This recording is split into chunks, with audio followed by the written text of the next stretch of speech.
Who's got time to sift through an email spreadsheet of cars that need to be moved? Don't you think it's time for a load board or an available list? Aaron Korff, president of ClearPath TMS, helps auto logistics companies build a new smart platform to better serve the shipper and client. So please say hello in the live chat, ask your questions, share your thoughts, and learn from the best on ATI Auto Business.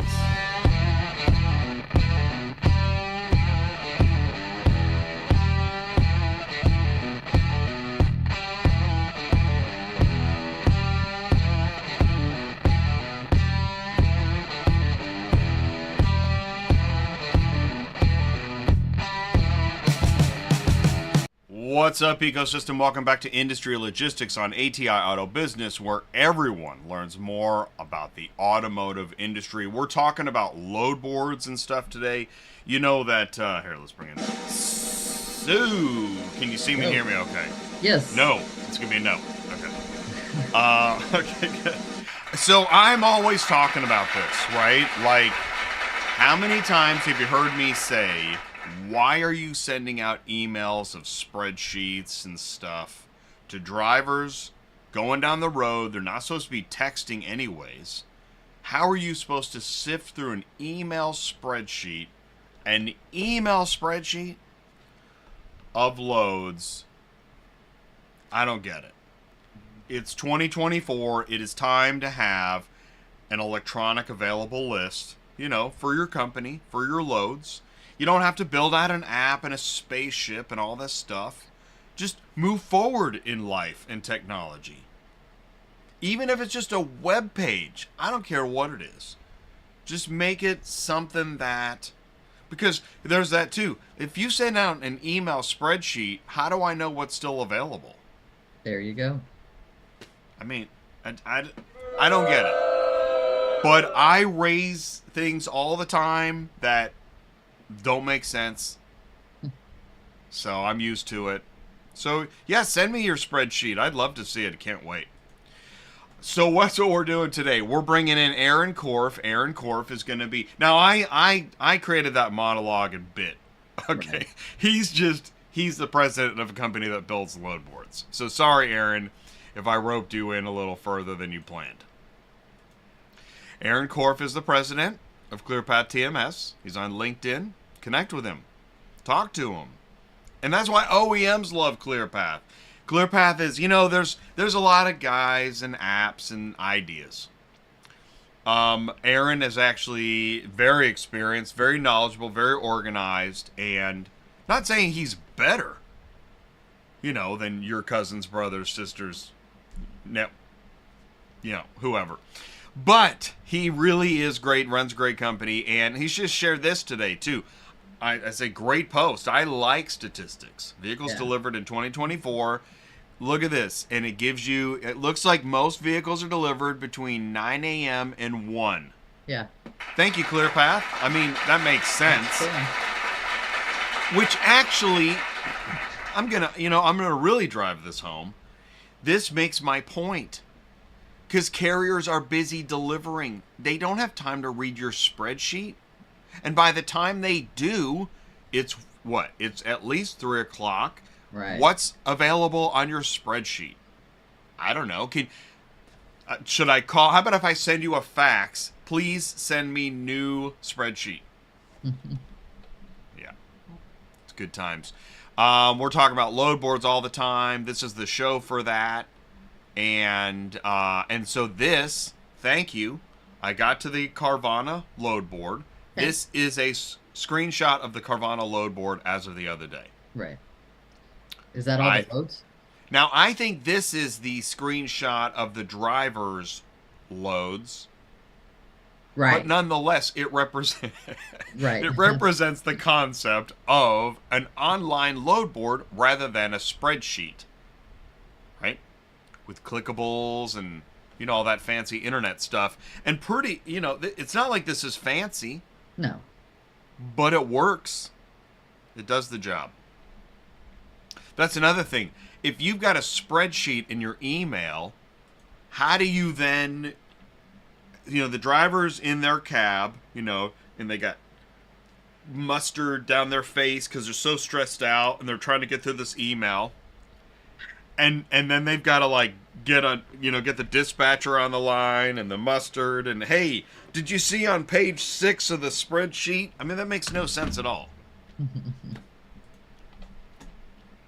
know. Thursday's when I get it all out, right? I'm so pent up. This was our show recently about Instabook loads. Mm-hmm. Boy, those are dropping fast. But again, the point is you can do it online. And you can be reset up on AutoSled doing that. They're just asking for verifications to get you back on there. Awesome. All right, awesome. I love Instabook. It's like ramen, except it has loads. This is the neutral zone. It's feeling more like a lonely comedy club all the time.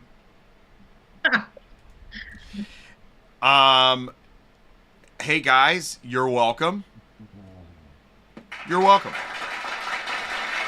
I'm gonna start just go ahead and thanking, since nobody lets me know. Hey Jay, you seem to be the godfather of auto transport media. Great job on setting a trend. You're welcome. You're welcome. Get to know your ecosystem. It's ATI, new, used, dealer, auction, everybody. And everybody learns here. I love saying in marketing meetings when I talk to companies about what's different about ATI, this is one of the only places where you can ask dumb questions and learn about the other verticals. There's plenty of like dealer channels, and it's just dealer. And if you try to talk about something outside of dealers, they're like, yeah, so anyways, let's talk about dealers again. I've seen it. It's okay. It's fine. Tuesday night's automotive ecosystem. We had Auto Hauler Exchange was on. Yeah. Great stuff. They're going to be a recurring theme. And there's some great sound bites. I shared a short on, the fun thing about working with Auto Hauler Exchange is, like, they talk like I do. Like, why do you need a broker in the middle of the load transaction every time?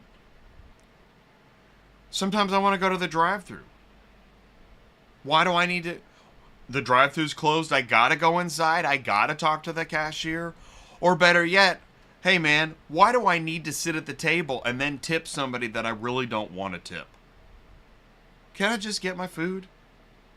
Oh, and now the chef comes out, and now there's a birthday cake and tiramisu. And then I gotta tip him for the tiramisu. That I really didn't want that. I just wanted to move a car.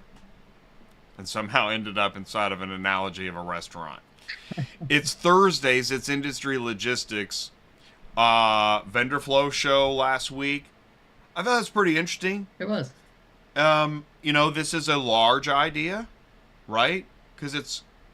And there's companies out there using it, because when I was talking to them... Is that right? When I was talking to Eric, I think I talked to him a couple days after the show, he was describing to me, and I'm like, oh, so-and-so uses that. And he's like, yeah, they're the companies that use that.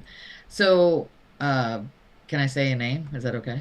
Oh, yeah. Please, okay, so plug away. Everybody knows who First Choice is.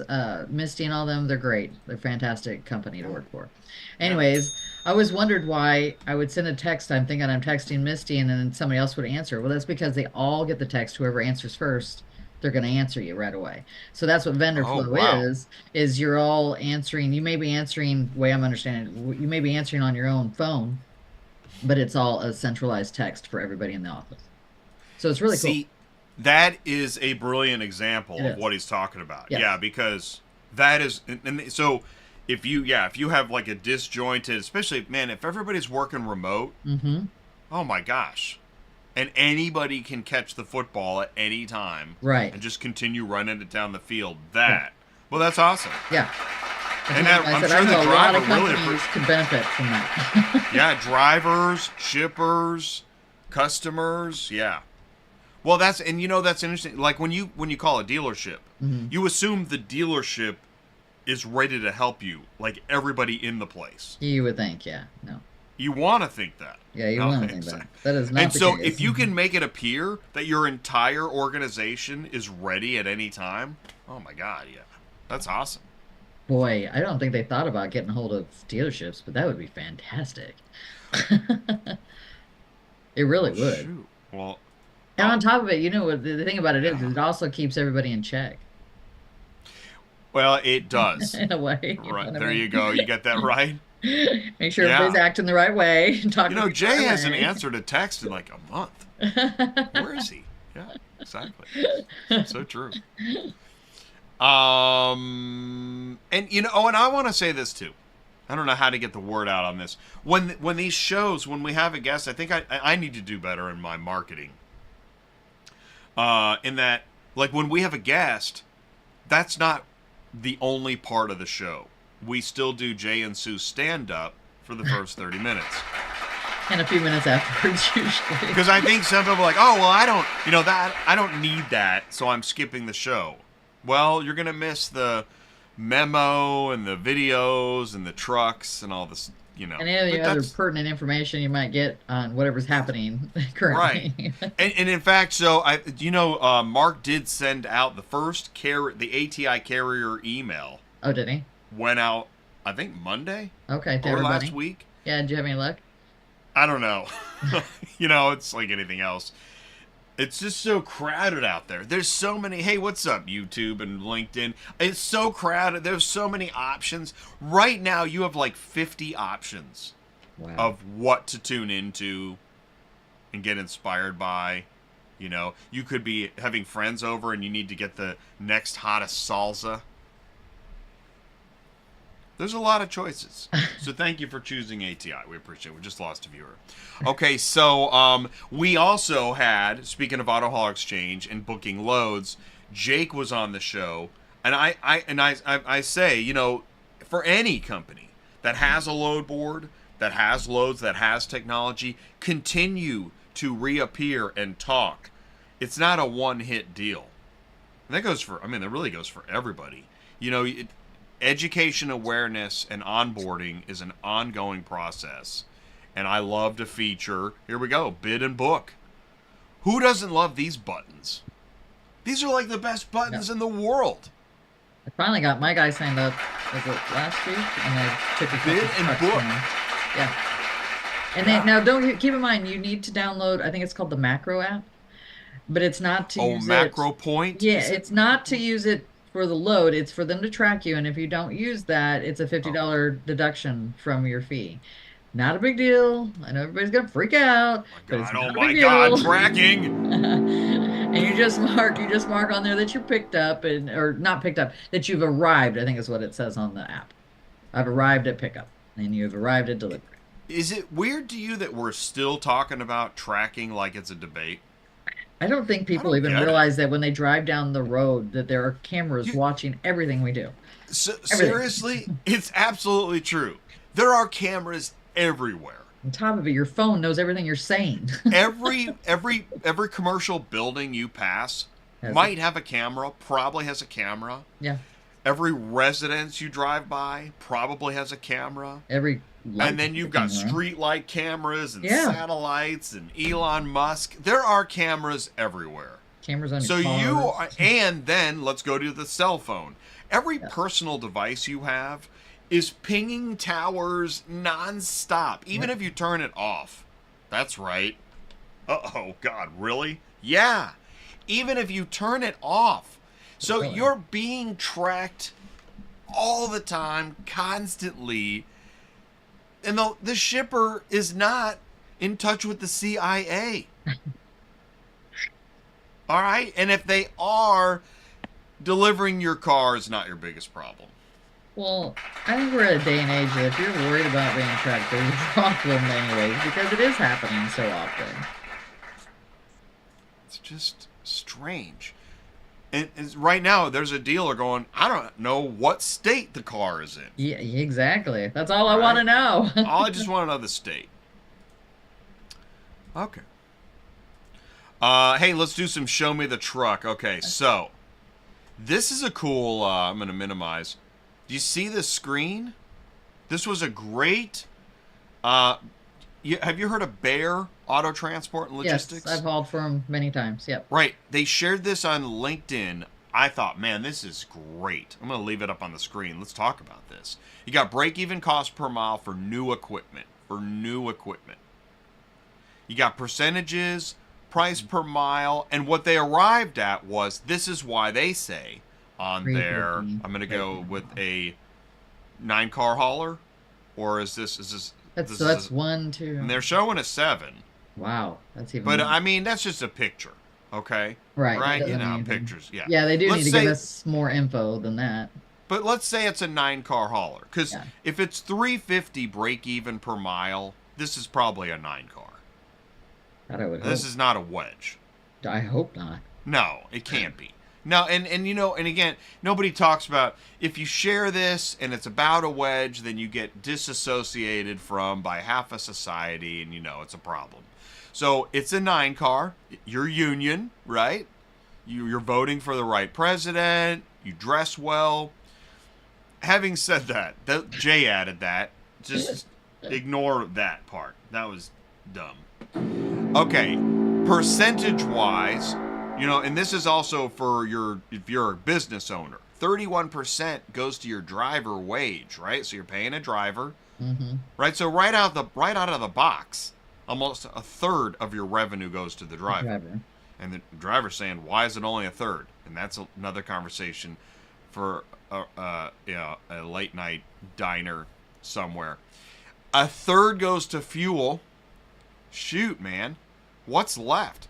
Plus, you got to pay insurance. It's amazing that insurance is only 4%. You got your truck and trailer payments, permits and tolls, repairs and maintenance at an estimated 10%. Oh man, then 10% just goes to the cost of empty miles. This would be a great screensaver for a broker. Yeah, so they can see it. Right? So when you're in the hallway spraying champagne, because you just, were able to stick it to everybody, and, you're going to Vegas again this weekend, just remember. I will say, Bear does pay really well. Do they? They usually pay $1 more. I bet they do, because they get it, right? But here's the thing. They are a 30-day billing. Well, but they're probably hauling OEM stuff, too. Well, yeah, we haul vans is usually what it is. It's vans. I mean, I honestly, now that I know what I know, and that's why I built this channel, I'm really trying to share the information that has taken me years to learn. I'm a knucklehead. But that if you're working with OEMs, if you pay 30 days or faster, that's pretty good. Because the OEM, they're not paying whoever their service provider is for months. Yeah. They're the OEM, man. They're the big cheese, the head dog, top honcho, number one. Hey, you want to watch a video? Yes. You never know what you're going to get. You're going to want to see this one. You working? Am I? Yeah, of course. Always working. All right, here we go. Let's go with some high fidelity. Here we go. This happened, I think it was a week ago already. Almost a week ago. Elon Musk, starring in his own new film, Cybercab.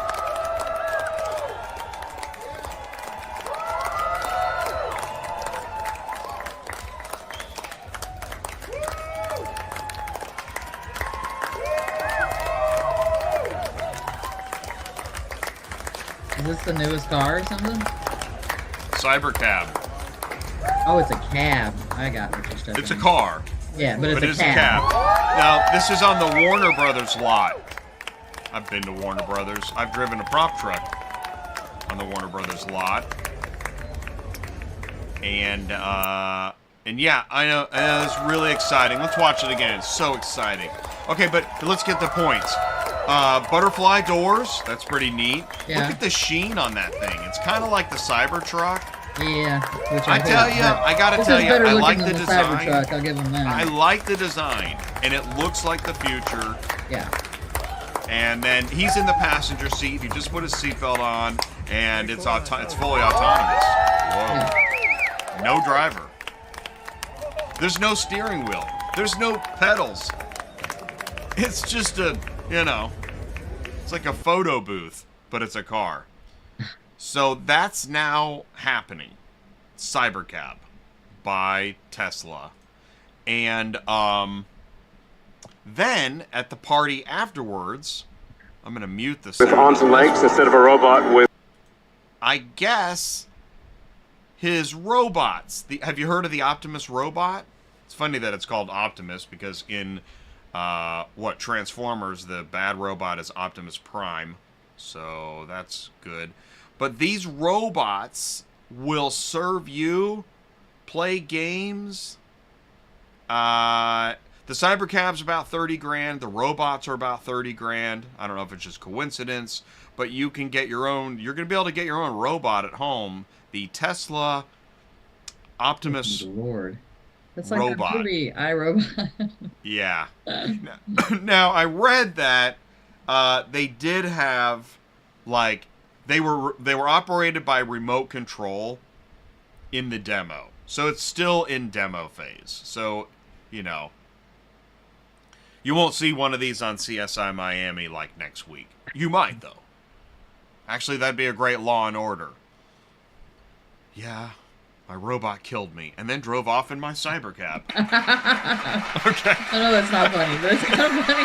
No, it's terrible. Why are you laughing? Oh my God. Some kind of sadist. Hey, you must be your dispatcher. Okay.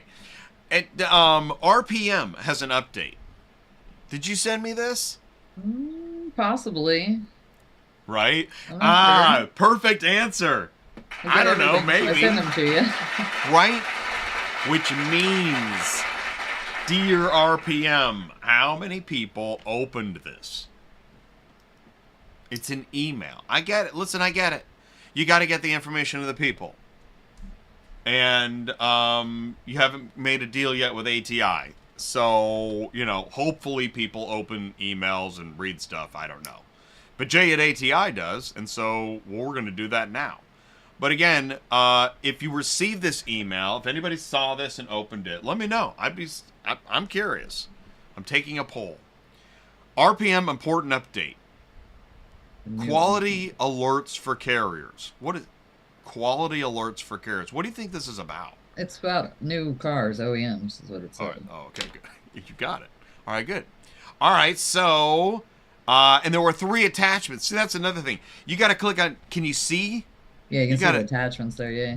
Okay, you click on the attachments. They're all each individual PDFs. Perfect for ATI. Call me. PDF 1. To all vehicle transporters shipping OEMs, proper hauling equipment when moving OEMs. Basically, the message is, make sure the windows, doors, and sunroofs are closed before you load and unload. Pretty much. That's what it looks like. But I'm just pointing out, because that's what I do, it seemed like a lot of hoopla just to get to that. What if you just sent out a text? Make sure all the windows, doors, and sunroofs are with closed? a picture of a sunroof. Hey, buddy, do me a favor. But that'd be more work, because they'd have to, well, unless they have some kind of text program. Isn't this more work? I'm serious. You got a list. You got a carrier list. You push a button, it goes out to everybody. I know, but how many carriers are opening emails where the front page... But they're not thinking about that. I know, that's why I'm here doing them a favor. You're welcome. You're welcome. We all need feedback from time to time. Sure. I agree. I just do it live. Why not? Really don't have anything else going on. Proper hauling of equipment. Please see below on approved equipment type to haul any new OEM vehicle. Okay, here's the approved and unapproved. Approved, 9-car. Approved. Approved, you can do a 3-car. You can do a 5-car. You can do a 7-car. What you can't do is no enclosed trailers or wooden decks. Yep.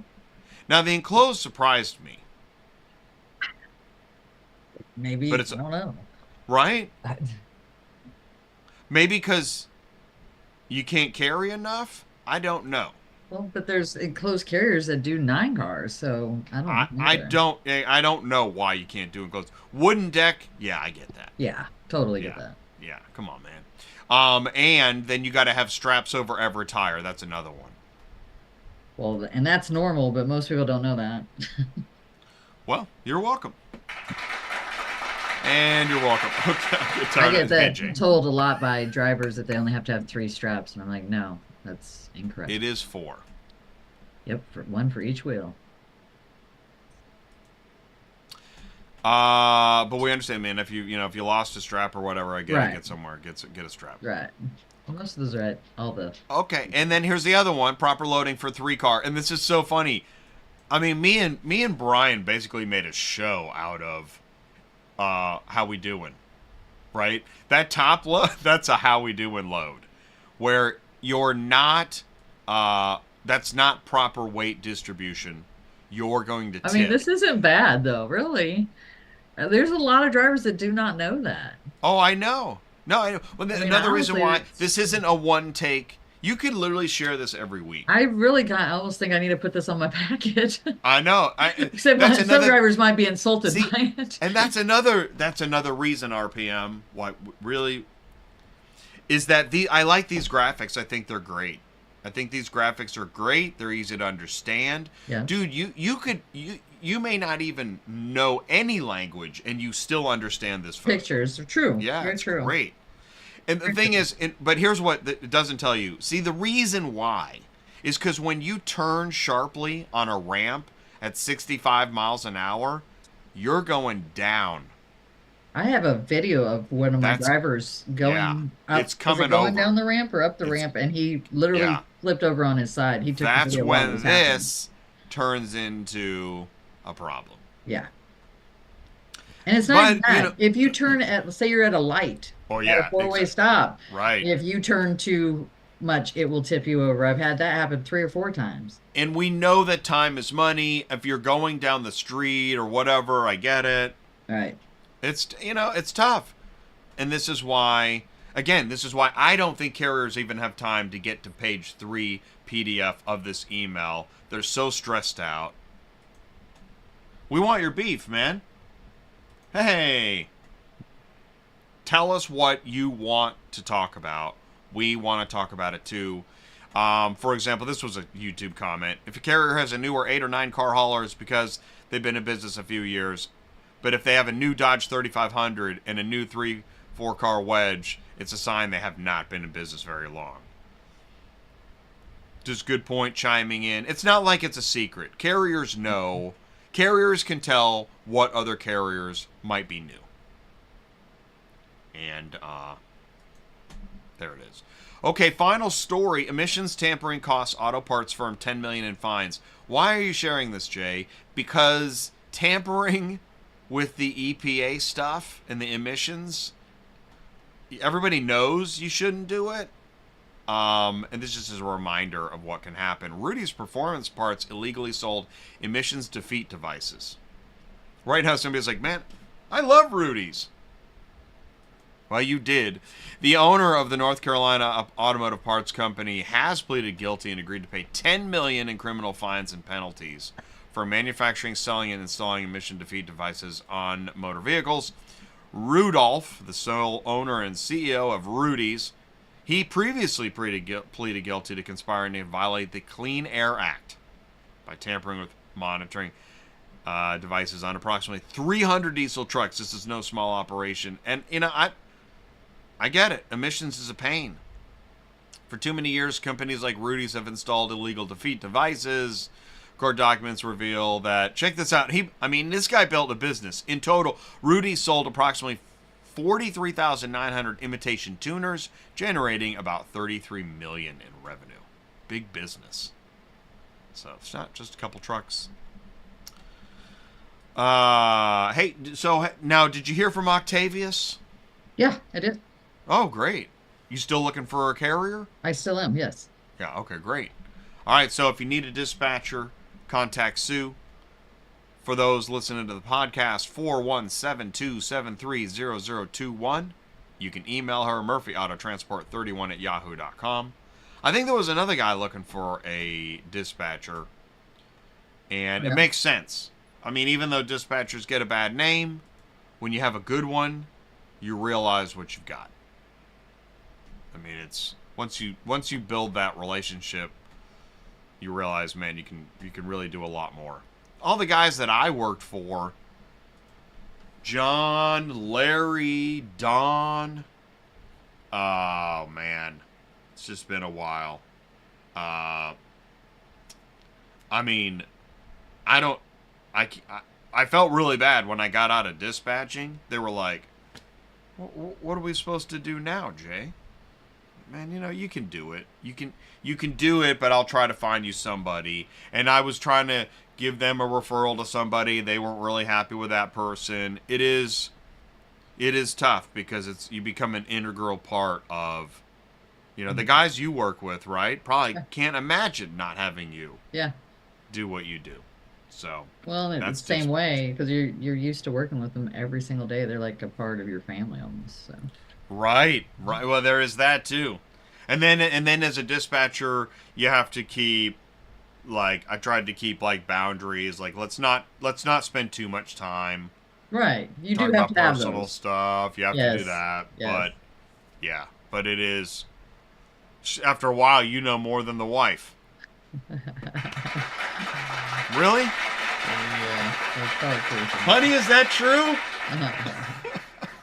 Okay, let's do this. After this, we're going to bring in Aaron of ClearPath TMS. We're going to talk about, do you really need to send email lists of your loads? No, get a load board. Stick around. We'll be right back after this. Are you completely stressed out from all the calls and the contracts and the verifications of loads where nobody ever answers the phone? Call Murphy Auto Dispatch Services today. Murphy Auto Dispatch Services has over 15 years in the transport industry. We are your office while you are on the road. We book, we verify, and we bill out your loads for you. We have an excellent accounting staff and an even better dispatch team. Give us a call today at 417-273-0021, or if you want to email me, it's murphyautotransport31@yahoo.com. Give us a call today.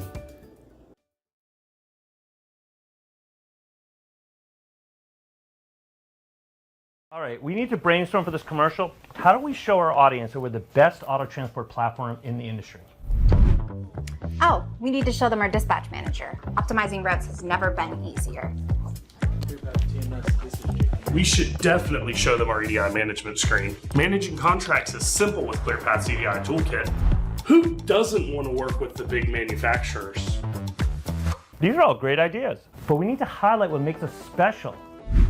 Sure, we can talk about all our awesome features, but the bottom line is we invest in every single one of our clients, giving them the power to scale up and increase their revenue.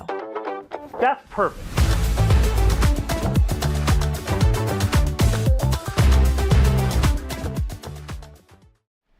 Automakers love ClearPath TMS for its robust EDI integration, customized APIs, and full auto transport business platform. Request your demo now. Visit ClearPathTMS.com or stay tuned because here we go. We have the president of ClearPath TMS, Aaron Korff, with us. Aaron, can you see me and hear me okay? Where's Aaron? What? Yes, Where I can is hear he? you great. I can hear Hey, all you fine. right. 5 by 5. I love to kick off with introduction. In case someone doesn't know who you are, please say hello. Tell us a little bit more about you. Hello, everyone. My name is Aaron Korff. I am the president and CEO of ClearPath TMS, which, as Jay said, is I'm not sure exactly what he said, what the tagline was at the time, but it's an auto transport platform for medium to large size carriers. I'm on the show today, I guess, to talk about load boards, which I have so many opinions about, and I'd be more than happy to share. Okay, good. So, because I always talk about podcasts, you can talk about load boards. Yes. We can talk about load board podcasts. Yeah, we should do a load board podcast. Yeah, for sure. Well, we are actually. It's called Industry Logistics on ATI Auto Business. Okay.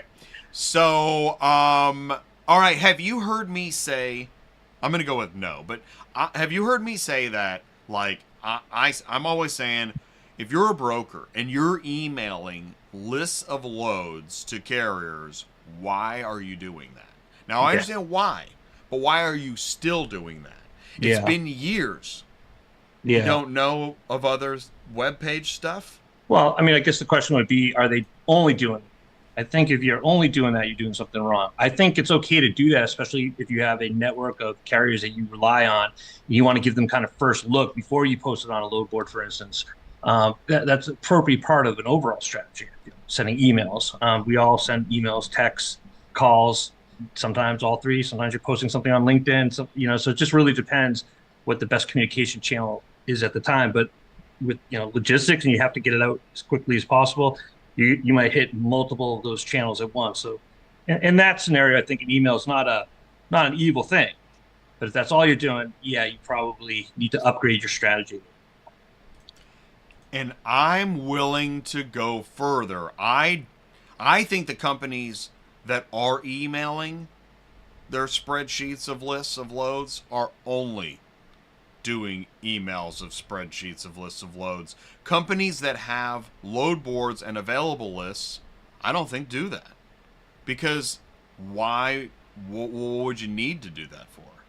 Now, and if you're targeting a carrier on a load, you're going to call. Yeah. You're not going to email them a spreadsheet. No, I think this is one of those things where there's so many different variables, different ways of doing business out there, and different relationships you have with different people. So it's very hard to kind of pigeonhole exactly what the process flow is for something like that. I mean, this is logistics. You need to do anything and everything you can to get that load delivered quickly and safely without damage. And whatever it takes to do that, you're not going to be shy about doing that. So I think there are cases, and I don't have a metric for you, so to speak, but I think there's going to be cases of any combination you can imagine. Somebody employs that business strategy to get their loads out there. I mean, you know brokers, you see their personalities. They are very active. They're not shy. They're not going to slow down. If they have 5 minutes of downtime and they have time to send an email or time to make another call, and they don't have that load assigned yet, they're probably going to send another email and make another call. So you're going to just see a lot of different activity through a lot of different communication channels. That's, again, I don't have any metrics for you, but that's the vibe I get doing the business I do and interacting with these people. Well, you raise a good point. And so, I mean, part of my job is also to create a spectrum of debate. Not needlessly. I mean, we can do it needlessly right. Too, just for fun. We could. All right, pro wrestling, here we go. Yeah, okay, right. So you make a good point. You have made a great point of why there are emails still going out. I think my frustration began with, there were some emails that were freaking pages, and they were so unhelpful. I'm trying to scroll sideways and down and just trying to find what state right we started with. And I thought, what is this? Yeah. It's interesting you say that. I think this goes to the bigger topic of load boards in general, is that, these type of situations, there's a spectrum in terms of when you're trying to partner up people within a transaction. There's a lot of, the term I like to use is viscosity. It's my own kind of personal term when it comes to just the flow of data through systems like this. And you'll see a whole spectrum. So at one end of the spectrum, you could have something like my HOA board. Every 3 months, I see on the Facebook page for my HOA, I see somebody asking, good electrician. It's very funny. You see these same posts come up repetitively over time. And nobody's going to really bat an eye at that. And that's okay. I think because when we go on to that Facebook group, we're looking at the gossip, we're seeing what's going on in the neighborhood, and we're answering these type of posts and responding to them. We don't expect to go onto the board and see a list of 100 electricians. We don't expect to post looking for an electrician and have 50 answers. We understand the viscosity in that situation is really low. Now, on the other end of the spectrum, you got peer-to-peer type stuff like DoorDash and Uber. I don't want to look through 50 different drivers that can deliver my food when I need to get a Big Mac. I want to just have someone automatically assign, right? That's a very high viscosity situation. And I think our industry, it's somewhere in the middle, like central dispatch, super dispatch, load board. These load boards are, I think, more in the eBay, Facebook marketplace type of thing, where some browsing is appropriate. You expect a certain level of data. You don't want anything auto-assigned to you, right? So when you talk about that email, they got their viscosity messed up. They in that situation, when they're sending an email, too much information, it's not going to be as helpful that email would be more appropriate to have less information. So I think when you're talking about sharing information like that, there are appropriate levels in terms of the amount of data. And I think the bigger point I want to make is one of the problems I think in our industry with load boards right now, I think there might be too many load boards. And that's my hot take. That's my opinion that when I said at the beginning, I have some opinions, is the problem is when you spread out these load boards across too many websites, too many systems, you're kind of lowering that viscosity for all of them. And it's going to lower the experience for them. Well, that was the irony. I totally agree. There are too many load boards. Yeah. But on the email thing, because I'm not going to let it go. You are angry about these emails. I'm on it, right? I already have too many emails. Yeah, so the chances, and everybody does. So again, the chance that a carrier is going to read your email. Here's what really bothers me about the email. Number one, it usually contains way too much information. Yeah. And number two, how do I know what's still available? Yeah. All I mean, between those two problems, I've got to be desperate. And I've also, here's number three, I have tried to accommodate the email idea and like search it, find it, get a bite to eat, finish my search, and then find the load, and then I got to try to contact them, which that's a barrel of monkeys. And when I finally get through all that, that one's gone. Yeah. So that was a good time. Thank you. Yeah, I mean, it kind of feeds into another opinion I have with these things, that I think there is space in the marketplace for a public load board, like a central dispatch, because there are going to be situations where that private network of carriers or somebody that is usually available to handle your load has some capacity issue themselves, for instance, or whatever it is, and they can't. And I don't want to use the word desperate, but it's your plan B or plan C at this point. And then you need like a central dispatch. And there's enough people stuck in that plan C situation that in mass, aggregated, there's a lot of loads out there. And I think that's the success of why central dispatch became what they are. In most cases, though, I think in a lot of cases, brokers are going to be able to find a truck for their load through their private network. And not to plug ClearPath TMS shamelessly, but one of the things that we do, and I say that in a way that we have to do this, if we're providing a full auto transport platform to somebody, this is a critical component to any larger carriers. They're going to have that, what I would call, they don't call this, I'm calling it this, a private load board.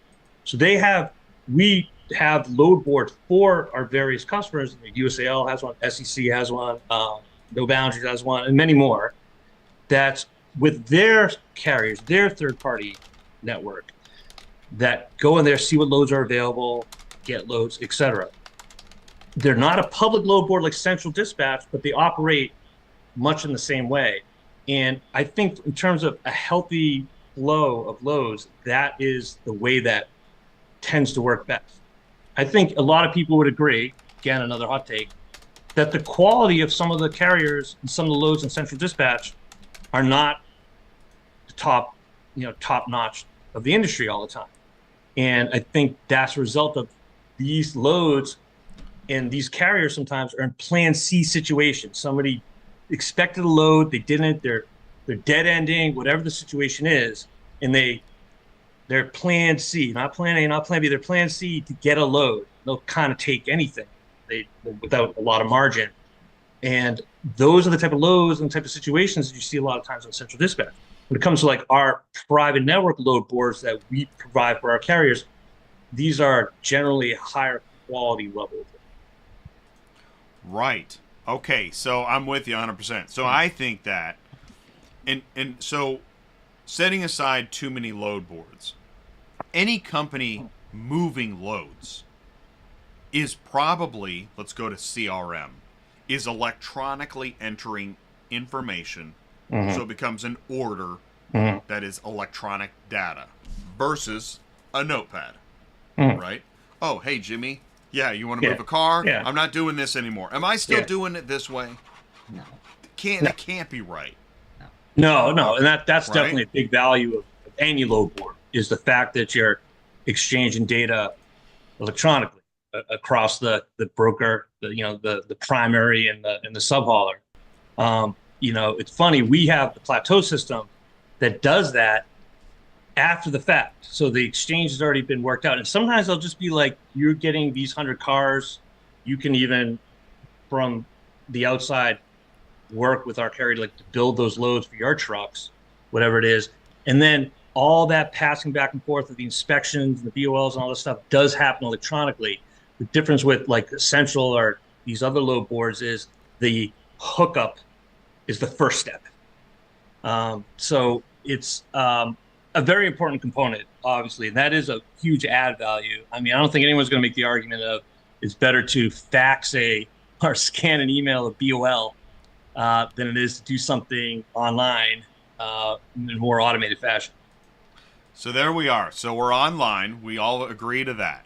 Now we have our electronic load, and you pointed it out. We're now going to have attachments, Yes. gate passes, BOLs. Yeah. Okay. Now, are you going to lose that ability by then backtracking into a spreadsheet that only some people can see? Or are you going to move towards a cloud database where people can access and see the load, add to it, share it, send it, and that's where I'm headed, right? That's plateau. You just that's right. Can I use that? Yeah. You release the rights for me to use that.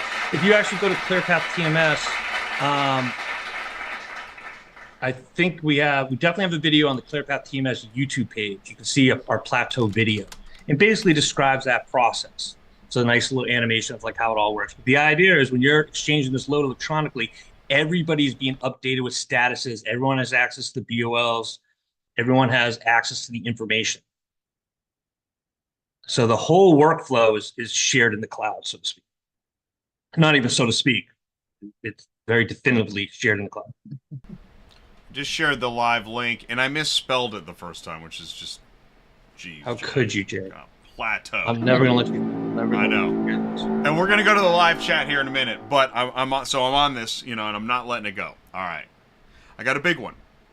Okay, in the water, chasing it. Okay, all right. So, even though there are plenty of load boards, yes, any company with digital data using a CRM and taking orders and then sharing orders should at least have their own electronic available list.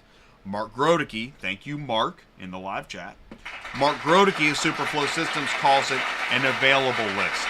Mm-hmm. And that's a great term. Whereas a load board is something like Central Dispatch where anybody can post. Right. But a Certus has an available list. Yes. It's just their vehicles. Right.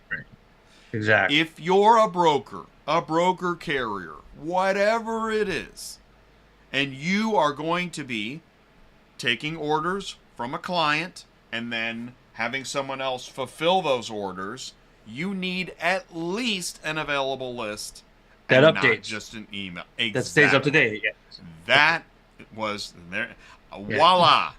But you need something beyond that, right? Because even if that's how you get that original hookup, right? Or you facilitate that original hookup, but it's really two different topics. But the flow of data afterwards, if it's automated, it creates so much saved time and it's so much more efficient. And I think that's a key part of the load board, the whole load exchange process. So load board being like that front gate to that. But then what's behind that gate? What are all the steps after that to the point where a signed BOL is sitting back at the primary carrier and the cars at the dealership? There's a lot of steps there. It's logistics. There's a lot of steps in logistics. Well, I'm not sure if you know. No, really? And the real punchline here is there is a dealer or auction or OEM person that stumbled upon this video and is like, "Are you guys kidding me? You're talking like didn't we do this in the 80s? Yeah. Welcome to auto transport." Yeah. It's a problem is this there was an initiative a while ago, one of the industry organizations, to create a single app that all the every carrier would ideally use to to make things more efficient, because drivers were sick of having still sick of having, I'm sure, 6 to 8 different apps like on their phone for different carriers. And I remember giving a speech at one of those events and saying, basically, kind of just telling the audience, not scolding the audience, but basically say, look, you don't all really want one app for the industry. You think you want one app for the industry. What you really want is your app for the entire industry. And that's the problem right there. Is nobody's willing to collaborate on this to their own detriment. Business, capitalism is based on incentives, and everybody's going to want to control their piece. And if you centralize everything, even though it's more efficient for the whole as a group, you're giving up something. And it's very tough to make someone give up something without a clear incentive to do so. It's never going to happen. Well, and mark my words. And I totally agree with you. And that's why, it's like playing the game of Risk. You fight until the death. Yeah. I think that's how some of this is. Yeah. At the end of the day, it's a fight to the death. And so I don't know what's going on, for instance, between Central and Super and those public load boards. Are not really my space. But you probably speak more to that. But I don't see them knocking each other's door to share their loads with each other, for instance. That's sort of what's happening, I think, at the industry as a whole. Like, everybody wants to have their piece of the brokerage space, but they don't want to share it, if they don't have to. So how does that translate into efficiency with the process flow? And it's a tough nut to crack. It just popped into my mind the thought of, okay, but at minimum, stepping back, because we just went to whoa, it's it's the art of war, Sun Tzu. I know.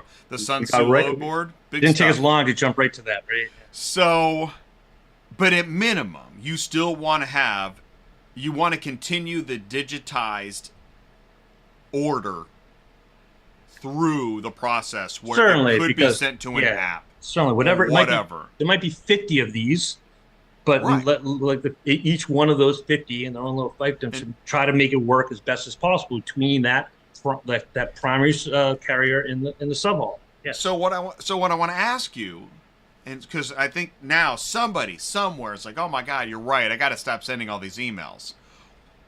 What would it take for a small business to move forward with this kind of electronic available list instead of kind of the more primitive way of just typing VINs in cars and emailing people? Is this a huge investment? They have several options. Let's say we're talking, if it's a small concern, doesn't want to budget a lot of money, hopefully a decent engineer that can put together something, or you can use, and I don't know, I can't give you the specifics because I'm not in that space specifically. We develop all our stuff in-house, obviously. Like our R&D, I think, is many levels higher than what I'm speaking about now. But finding some type of, paint by the numbers, WYSIWYG software, like out of the box type of situation where you can put together some data website that has lists on it. And, I've heard good things about Airtable. I'm not sure if you can make a public website out of that. I'm honestly not. That is one thing I'm not the expert of. But there are cheap ways to produce software, cloud software. Figure that out. Ask ChatGPT. What's the cheapest way to produce cloud software, something like that, and just manage the data yourself. Okay, or contact you, right? But now, so if you want to, yes. So if you want to have a seat at our table, we have a core product. It's our core strategy. It's our platform. And there's, a minimum price to use that platform. You get all the other great features of the platform. And that's one of the features we offer is having that available. Yes. I know that you don't want to oversell yourself, and I think that's awesome. That is awesome. Here's what's happening. There's two things happening. This is actually why, when I first talked to you this summer, I'm like, dude, this is how I talk. And you literally you're part of the solution to the problem, one of the problems that I'm seeing. Yeah, certainly. And that's what's happening here. To me, this is easy. It's easy to promote what you do because I think there are plenty of companies that, but for thinking it's a financial barrier, really need to move forward in technology and stop with the primitive stuff. I would urge maybe our minimum price for our type of services, you should be utilizing the accounting integration we have, your QuickBooks. You should be using our payroll modules. You should be obviously creating BOLs, and you have an app for all your drivers. And we have so many different brokering features that aren't separate charges; they're just baked into the system. So, I would say, for the price you pay for us, like, you should be utilizing these other features. Don't just come to us for only an available list load. Certainly, we wouldn't stop you from not using our system for anything else besides showing available loads. I just think there's probably cheaper ways for you to go about if that's the only specific thing you're looking for. Well, so there we go. So let's say I'm a company. I think I can speculate pretty well on this. Let's say I'm a brokerage. I've been around for 10 years. Okay? I'm moving cars. Can we name the brokerage? Jay's Awesome Brokerage. Jay's Awesome Brokerage. Love it. Thank you. That's wonderful. So Jay's Awesome Brokerage, been in business for 10 years. Now, we used to buy a lot of leads, but now we have more recurring customers. Mm-hmm. Dealers, some auction stuff, fleet. How many VINs do you haul them up? Jay, how many VINs do you haul them up? This is a good question. I'm not a broker, but I'm going to work and I'm going to try. Could I be moving 1,000 VINs a month? Okay, My mid-size at this 1,000 VINs a month, we could totally help you out. Yeah, I think we'd be a great value, guaranteed ROI. Yes. I mean, that's a reasonable mid-size company. Yeah. Yes. 1,000 VINs a month. Yeah. Okay. Which I think. Okay. Did you know that there's over 3,000 brokers on Central Dispatch? Really? I did not. Now I think that's a real number. That sounds realistic. I think so. Yeah. Can you imagine how many are ready to upgrade to a better system? It's got to be, I'm going to say, it's at least 10%. Oh. Yeah. That could at least, you sit around a table and you go, wow, we haven't upgraded this in years. Yeah, the problem, I think, sometimes, and we have a lot of customers, a lot of people understand the need for something like ClearPath. I think, it's one of these problems where until you're bleeding really badly, a lot of people don't want to go through the change of adopting software and training themselves and learning something, So if you can handwrite the BOL and you can use emails and you can, load trucks and do all the other things you got to do to run this business, I'll get software, but you know what? I'm going to do it next month. I'm going to do it next year. Like when we get a little bigger, and then you get a little bigger. You know what? I'm so busy lately. I'm going to get it next year. I'm going to get it, and that kind of happens. A lot of the reasons we get customers, one of the things that kind of a foot in the door with us is when someone has an EDI contract, they have an OEM contract and they need the EDI done, and we're top of that space. We're loved by all the OEMs. We have all the EDI connections. We make that process so smooth. It's just basically a huge relief for any carrier that gets an OEM contract or is going to be doing spot buys from OEM and needs to send the data back and forth through EDI. We handle all of that. And a lot of customers will come to us because now they are bleeding in a sense that they need a solution to do that or they won't get these cars. And then we go and we talk to them and we show them the system and we train them and they fall in love with it and they grow their business. And it's something they never would have done though if they didn't have that explicit need because of the OEM contract.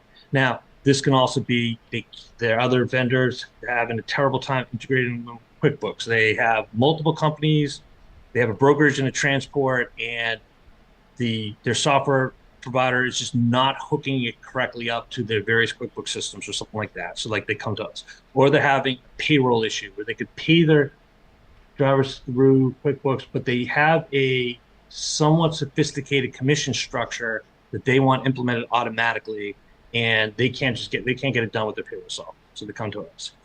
Or et cetera, et cetera, et cetera. There'll be different reasons where something makes the situation more urgent, and then they come to us. But I love the customers, Jay, the ones that are just such entrepreneurial business thinkers that want to grow so badly, and they just are almost like software junkies. Like they like the idea of software and automation. They talk to us, and they get so excited, thinking about all the different things we can do. And those customers do really well with us. They come in, they really leverage the system and use it to grow their business. You know, it's when you have software that's taking care of all these parts of your business flow, you can focus on the things that you're good at as an entrepreneur, like getting more loads, you know, hiring the right drivers, managing your fleet, etc. So that's the interesting thing when you look at the breakout of all the different customers, the reasons why they're coming. I'm not going to complain if some customers coming because they have an urgent need and they almost don't care what the other stuff does. Oh, you can hook me up to, you know, fill in the blank, Nissan, Volvo, Mercedes, BMW, you know, et cetera. You can hook us up with EDI. Great. Well, where do I sign? You know, we get customers like that. We'll happily take those customers and train them. But I have a little special place in my heart for the guy that just wants to talk about software, the software junkie.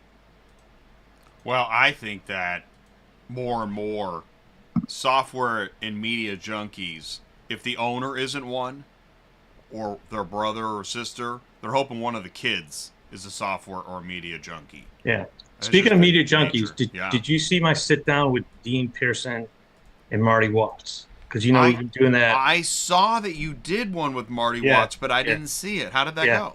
Yeah, it's very cool. So like and this isn't, to be clear, it's like not an industry channel like you. We're doing very few of these. Basically, they come into the office, they sit down, and it's mostly our customers. They just talk about like how they grew their business. It's like a 1 hour, edited down, usually like shorter than that, where we just talk about from day one, like how the business started, how they grow, tips and tricks and stuff like that.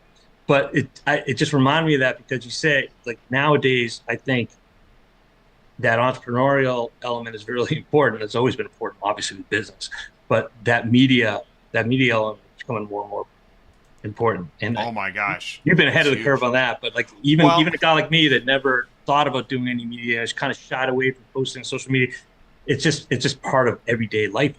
Well, where we are, I think, in the media historical landscape, geez, Jay, really, I've dedicated my life to media. I mean, I've been obsessed with it since the 80s.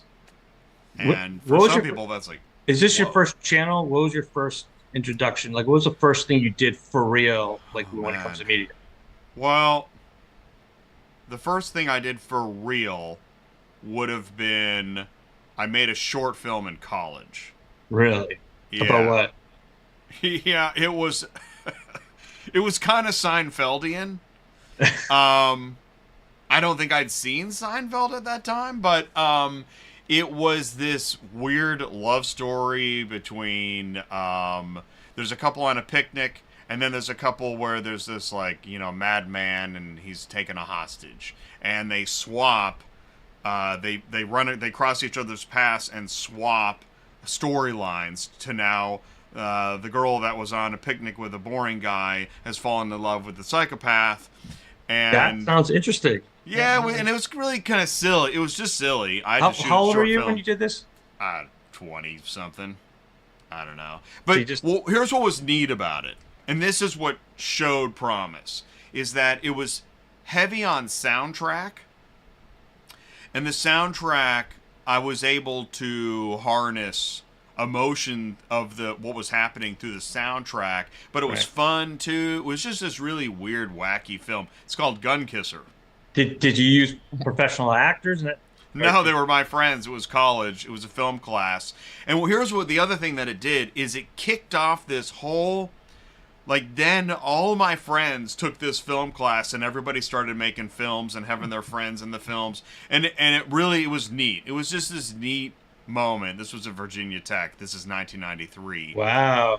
But what happened was, and I got feature film or whatever film, and you know, at that moment I was like, okay, this is what I want to do. Even while I was shooting it, even while I was storyboarding it, I was really like, wow, I feel at home. What was the first moment, like, when you said ATI? Like, what was that seminal moment? Well, Auto Transport Intel is the beginning of ATI, right? Auto Transport Intel. I was dispatching, and I was training dispatchers, and really it was then when I started I started stacking papers of training materials for dispatchers. And I was like, you know, I could see myself somewhere giving a training course on dispatching. I don't know who would want that.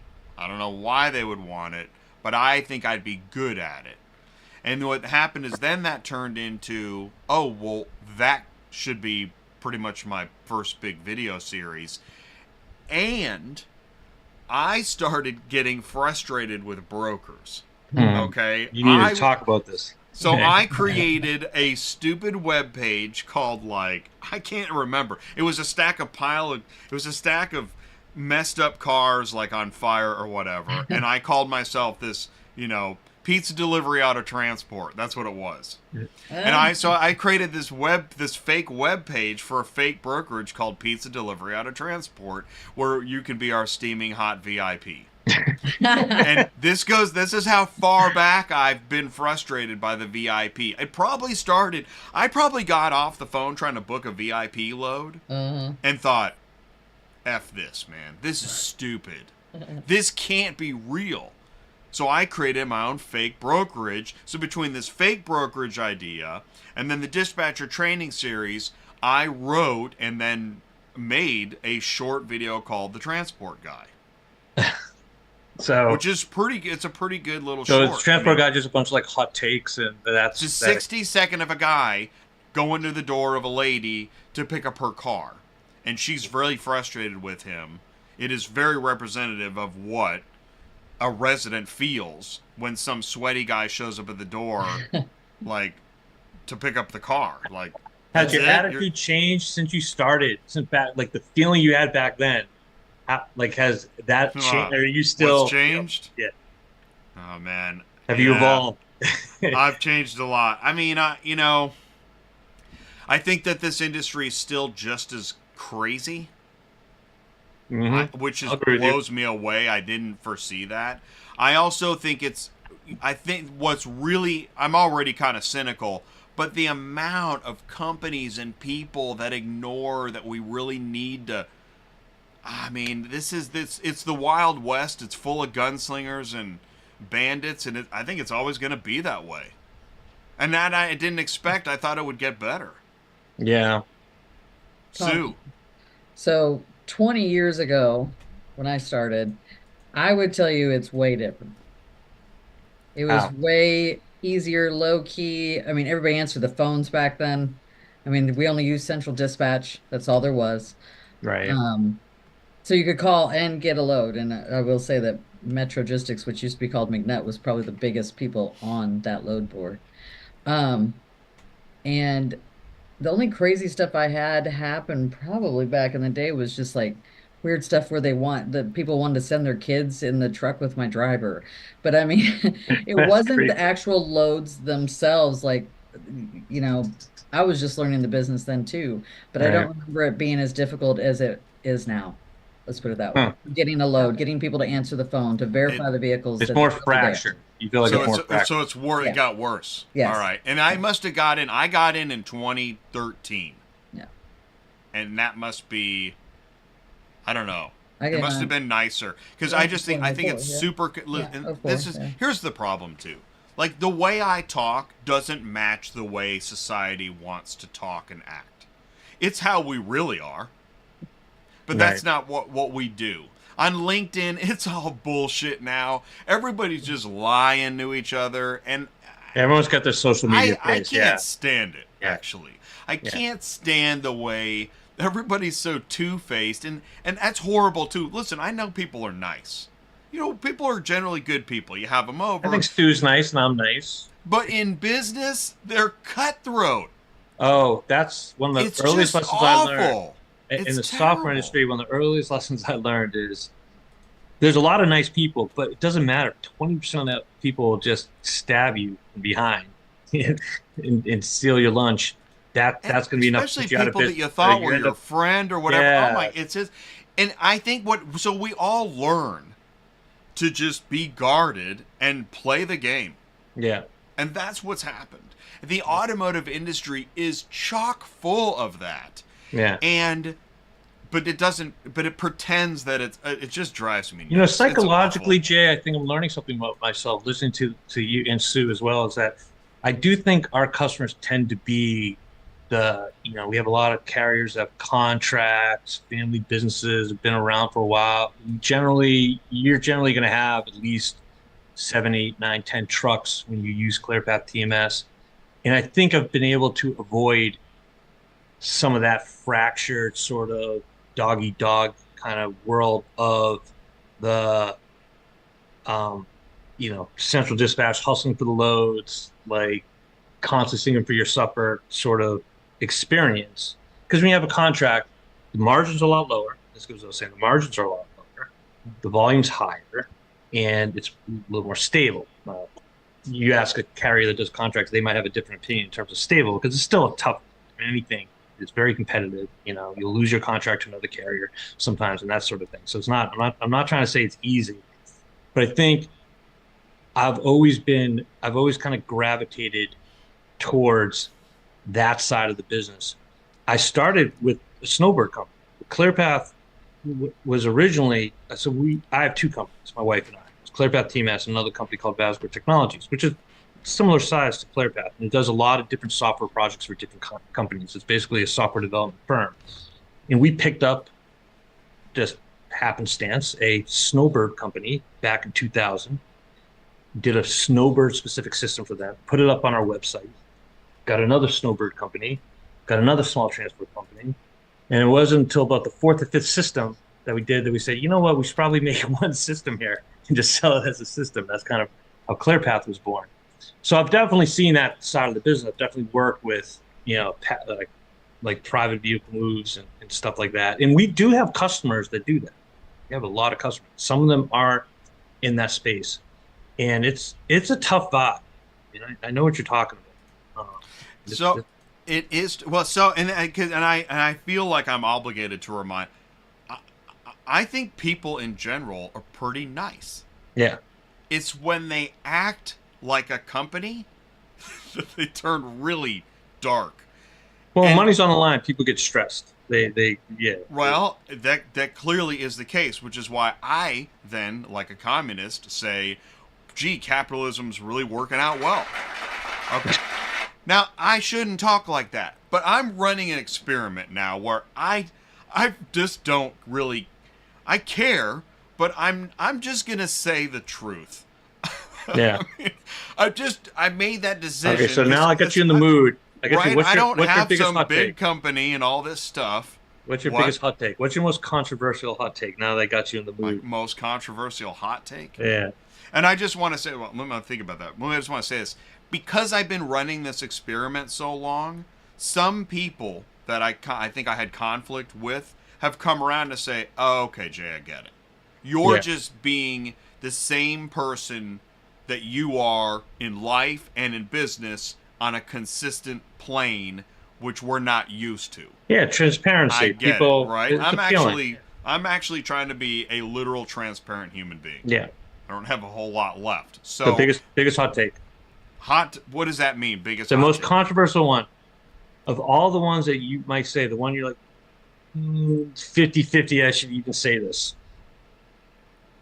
That'll get you the most views, man. That's the most exciting. Everyone that's listening to this right now are like just so excited for what's going to come out of your mouth. I don't know what we're talking about. It could be anything.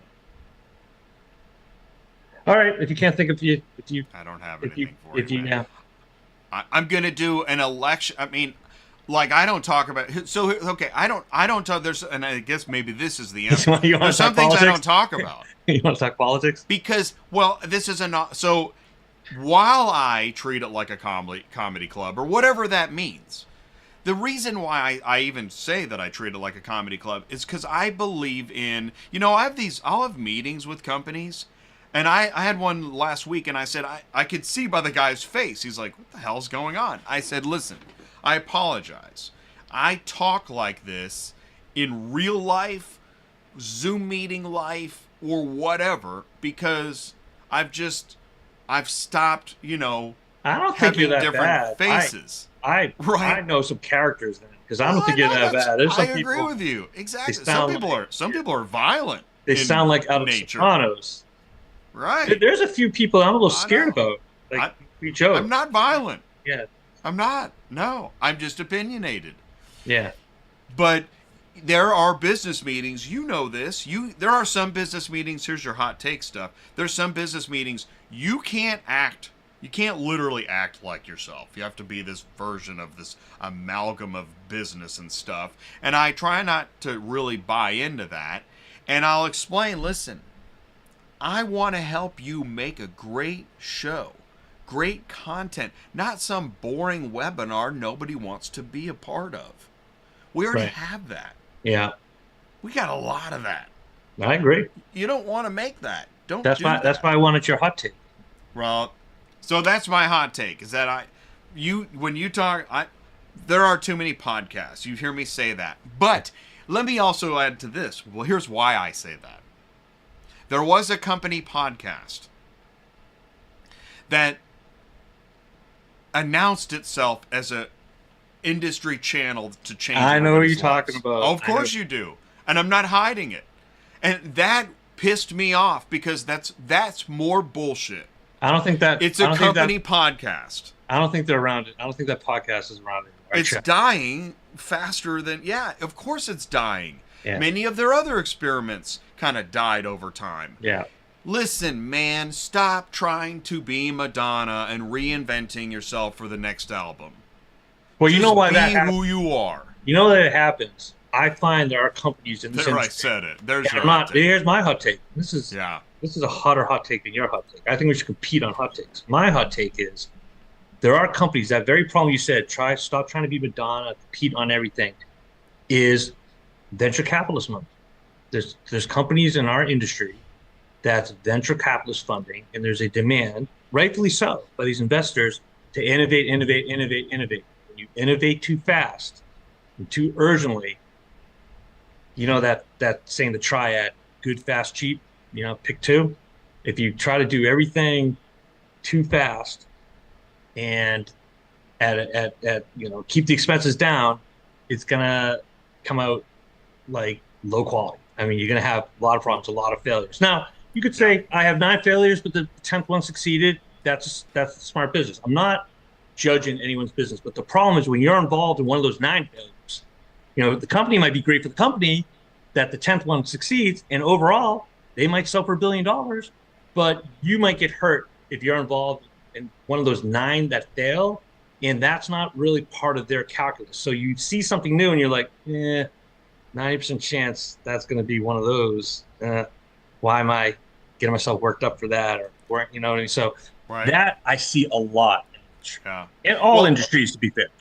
And again, this is where the need to grow faster and stay competitive then causes a company to say and do things that may not match reality.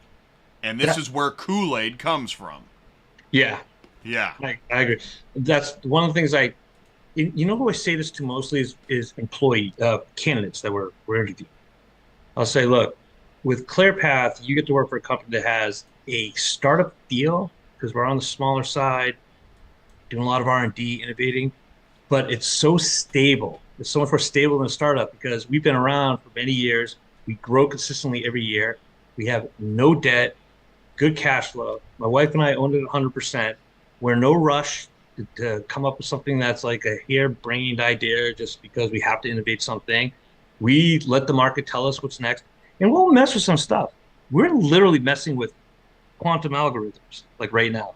It's fun. I'm not saying it's going to be, we're going to be using quantum optimization routines tomorrow, but we're spending a little bit of money and some time like doing it. These cloud quantum computers cost $100 per minute to run calculations on. It's fascinating stuff, actually. So we do some crazy R&D stuff. Like we have a lot of fun, but we're not putting $1 million into it, over a few months, are stopping focusing on our core business to spam LinkedIn that we're like doing all this crazy stuff when we know there's a decent chance it's not going to really work out. We're like speak quietly, carry a big stick type of company in that sense. So yeah, there's a shameless plug. There's a shameless plug. but it's good. So all right, I'm going to tell you. Here's some of my vision, because I've been thinking about, like, yeah. I mean, I'm 7-8 years into this. I thought it would be bigger by now. I thought many more companies would think this is a great idea by now. I literally, it's hard to read. That's extremely vulnerable of you, Jay. Wow. Well, thanks. I mean, I think we all feel that about it. It's always not enough. Maybe we all do, right? Yeah, you're doing great. Well, thank you. Well, a lot of people, listen, here's what it is. A lot of people have seen the channel, know what it's about or whatever. Everybody. But I say stop. Everybody. Stop. Well, thank you. Stop just knowing about it. Get involved. Yeah. Right? Because I know, I'm positive there are hundreds of companies right now. I think that I can help you make better content than whatever you're doing right now. All right. Okay, that's because that's what I do. I agree. I'm here supporting you on the show. And I also understand. Listen, companies have testimonials, have since the dawn of time. Mm-hmm. Caveman A loved Caveman B's stuff, and they told Caveman C. Great. That doesn't discount what I do, though. Let me help you. Right. Get to Caveman D. Yeah. Right, because that's what I do. And so I think this view that media is so competitive has been, I think we're going to grow through that, and here's how I'm going to help. 25 years ago, we had the biggest innovation that changed everything we do, the internets. We're on the verge of the next big one, the AIs. Yep. We don't even know what exactly that means. And I'm going to continue to grow and live through it, and I'm going to be the #1 auto transport channel that grows through AI and stays on top. That's what I'm going to do. You know what the secret of business is? Well, there's many different secrets, but one I love sharing is everybody can make money in an easy marketplace, during the good years. It's surviving the tough years. And if you just do that over many business cycles of ups and downs, you'll grow. So it's, there's COVID, there's 2008, either ClearPath or other companies I have survived those downtimes. Now, were we thriving? Nobody really was. But if you can survive those downtimes, you can exist to enjoy the good times. So it resonated when you said all these changes are going to happen. You're going to still be there. Just accomplish that goal. Just still be there. Totally. And the rest will follow. That's goal number one. Still be there. Well, so, and here going back to how I got started, I've never had a project go this long. I've had other projects. I've worked with companies. I've been on camera. Did you call it a project? I mean, it's a life. So okay, well that you just learned something about the way I view life itself, and that is that, well, everything is kind of a project. Yeah, and you got to see it through. Yeah, this is life, man. Right? Like we can't know who exactly will be in what we think in 10 years. Okay, maybe 10. 20, impossible. Yeah, very tough. Impossible. It gets much more cloudy the further. Yes. So, yes, hopefully this is an ongoing project. Yeah. But as a transparent human being, who knows? Okay, so I think those are good hot takes. I accept those. All right, cool. I'm glad that They pass most. I give you a C-. Yeah, no, B+. All B+. We took up all the airtime. Sue, do you want to add anything? No, I think you're doing good. All right. I've been listening. Sometimes I watch. I'll go back through. I'm doing the time codes, and I'm like, I cut Sue off. Again. I feel bad. I'm apologizing right now, Sue. I'm so sorry for cutting you off. You didn't cut me off today. We're good. You muted me, but it's okay.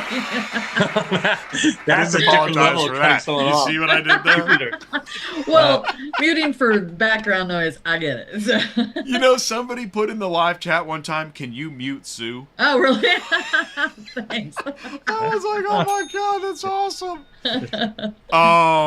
Let's go. I said I'd go into the live chat. I don't think there's a lot here. I want to give shout outs. 925 All Access Logistics says hello. Eladio Gomez, Toucan Transport, Elena is here, Elena. BGA, Accurate Transport. Now, Accurate said, is there enough loads on the load board anymore to put together a load for a dispatcher? Yes. I'm still doing it, so Yeah. yes. Right, so the answer is yes. And then Moosey's here watching, and I love that. Thank you, live I chat. think I forgot to send you the average rate, average loads this week too, and I think it was like 40,000. So. Oh, okay, good. That's good for October. Yeah. I will say this, Aaron, in this project, as I call it, here's where I get encouragement. And as I say this, I'm going to lose half the audience, but I'm going to do it anyways. It's risky. People watch for long chunks of time. And as we know, like longer than maybe I would be able to. And as we know, if anybody for any reason stands around listening to you jabber for longer than a minute, longer than 5 minutes, longer than 10 minutes, you must be doing something right. Because they're not paid to sit there. Yeah. And that gives me a lot of providing encouragement. net value to their time on Earth at that moment. So, and that huge is honor. my goal, too. This is why I bag on podcasts. Oh, my gosh, the dumb stories and the avocados and the clothing and the weather. Oh, my God, stop. Yeah. Or guys that have knowledge but refuse to be real, and they're just smiling and it's just it's dumb. Oh, my God, it's so dumb. Yeah. And here's where my cynicism comes home, is that I'll have private conversations with people about this, and they're like, I know, it's terrible. There are a couple guys that are super famous right now and seem to have a bunch of money thrown at them. Their content blows. Yeah. And in private, people will admit it. Yeah. Not publicly. Screw that. It's a tough game. It's a tough game, for sure. It is, man. But listen, that's not what this is about. What we're talking about today is a topic of this load board technology. I thank you for helping me cover that. I think we really covered it. And talking to you is awesome. Look at what you made me do. You got me talking about myself. I interviewed you for a little while there. Crazy. What happened? Oh my gosh. Was everything okay? Yeah. I didn't knock over the lights and stuff. You blacked out for a few minutes. Oh man, I blacked out too. Sang a song. Oh, It was great. Really? You got to talk to Played him the about trumpet songs. too? He sings too, just so you know. Next show. So that man, oh my gosh, that's true. To be continued. I haven't played my guitar in so long. So I know when we first started doing the show, I got him to sing a song on one show. Well, I you go did back to that one. How about that? Yeah, you remember the what was there was that pirate shanty going around during COVID. Yeah, and that's probably what it was. That's what it was. Because it was during COVID. I love a did good the pirate pirate shanty. Who doesn't like a good pirate shanty? That the pirate shanty phase of human life was pretty cool. Yeah. And it took a global conspiracy disease to do that. Where was that hot take? Right? It was a global conspiracy disease. We now know it was. As long as I don't have COVID right now, I'm happy. Right. Oh my gosh. Exactly. At least Well, I you don't can't think I sneeze do. in public anymore. What I want to know, will there be a day where you can sneeze in public again and not feel like a troll? I think it was always bad to sneeze on somebody in public.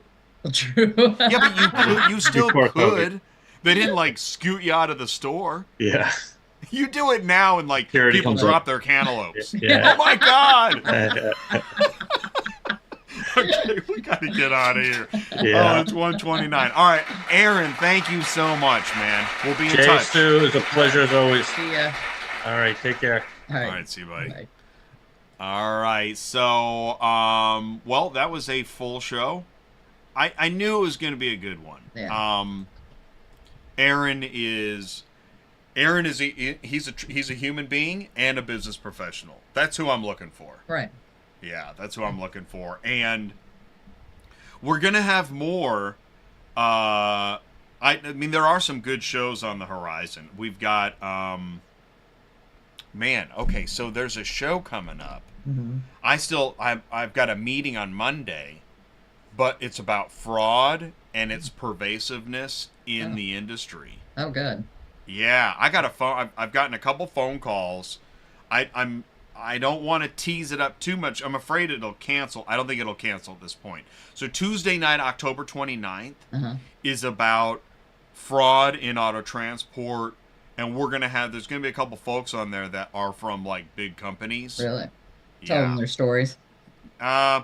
Well, so that's the thing exactly. So we'll tell stories because that's the best way to explain what we're talking about, why we're talking about it. But also they've been talking to other agencies, government regulation organizations, trying to get and even the FBI.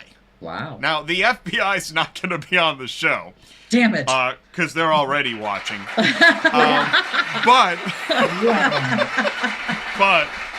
It should be a really great show. So that's coming up. Another good one is an association reached out to me, and they want to put together some content because, and I think this is one of the things happening. There's now so many TikToks and podcasts that trying to keep it going. Many companies have found that that's just hard to do, and the companies that have found that they can keep it going are only getting a few people tuning in. Yeah. It's gotten crazy. Media's gotten crazy. So we got some good stuff coming up. And then in December, I'm hoping to open the can on a couple weird groundbreaking shows. I don't want to tease them any more than that. Okay. But I've got turned on to a couple documents that I was like, what the fuck? Yeah. So I need to put together a show to follow up on the WTF. Sorry, YouTube. Sorry about that. Oh, and final thing. I think I launched YouTube memberships, but I'm not even sure. Okay, what's that? Okay. I got a message from YouTube, and I got selected to be in this group to learn how to launch memberships. Okay. So I'm doing it, and I think I launched them yesterday, but I don't even know if you can see them.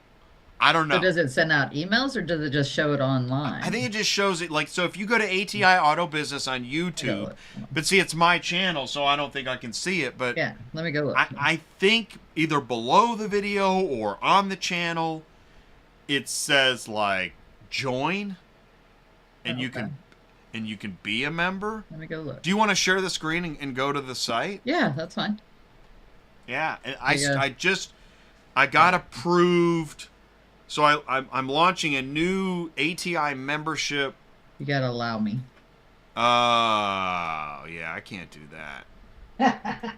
Let's see here. Where's the I was sharing, and okay, now you try. Thanks. Okay. Okay, so I'm here on the bottom of. So do you think it's on our show right now? I'm looking at Amazon right now. Show me. Okay. Is it your other screen? Hey, man. This is 2024. Hey! Shopping for nail stuff's nothing. Well, I wish I could do it. How do I do this now? So stop share. Okay, if I could get to the screen, it would help. But hold on. Oh, there it is. Okay. And then choose your other, and then just choose the other screen. Try that. Hopefully. Okay. Try that. Is that it? And yeah, here we go. Okay. All right, cool. So. First of all, you need to give a like. Oh my gosh, Sue. I usually do it while I'm on the show. Hold on. I know. Okay, there we go. All right, but there's no join. Okay. Yeah, everyone hit that like button. Smash it. Now, I don't see a join button. I don't either. So maybe, what happens if you go to the home page? That's cool. We're live. Oh, yeah, there it was. Okay, I'm on this page. Okay, so it's not there. So yeah, I don't know how this works. What if you click on community? Yeah. No. I did that. So look, there's one blog post. I tried the blog post. As you can tell, like I pretty much just do the same thing over and over with making the live shows, but I haven't explored the other functionality, and that's why trying this join thing is interesting, but I don't know exactly how it works. So it's not maybe, so I did see a setting like make an announcement video. I think I got to make an announcement video or something. Okay. I'm going to say this is on About where you can subscribe to all of your stuff. So I don't think it's live yet. I think I got to do a couple more steps. Okay. So, which I'm glad we talked about this before my next boot camp session. And that literally is I gotta say, props to YouTube. This boot camp session is cool. So we log in, all of the selected, it's about 100 of us in a meeting at a time. And there's a couple of people guiding, it's kind of like a webinar. Here's what we're doing. Here's some ideas. Okay, click here. And now you're going to do this. And then you do this. And then some more ideas. And we'll take questions. And it's this neat, kind of boot camp webinar of just YouTubers that are unfamiliar with how to set up memberships. And I think it's neat of YouTube to do that. And it also gives ideas of, as a creator, I've said this to you before. I can't even say his name anymore because I'm so teed off at what he did to this channel. But in the past, there was an ATI Insider kind of webinar of car haulers and brokers and building community, and I'd love to get back to that at some point. It'd be kind of cool. At the same time, I think that this channel really needs more community outreach, and that's where the Mark's email comes in. So there's still a lot to do. It's hard being a one-man startup. I was really hoping to grow this business a little bit. I tried. Oh well. Oh, well. All right. So what do we say, office? Goodbye, Sue. Goodbye, Sue. Goodbye, everybody. Thank you so much. Great show. Really appreciate it. Take care. Hey, guys. All right. See you.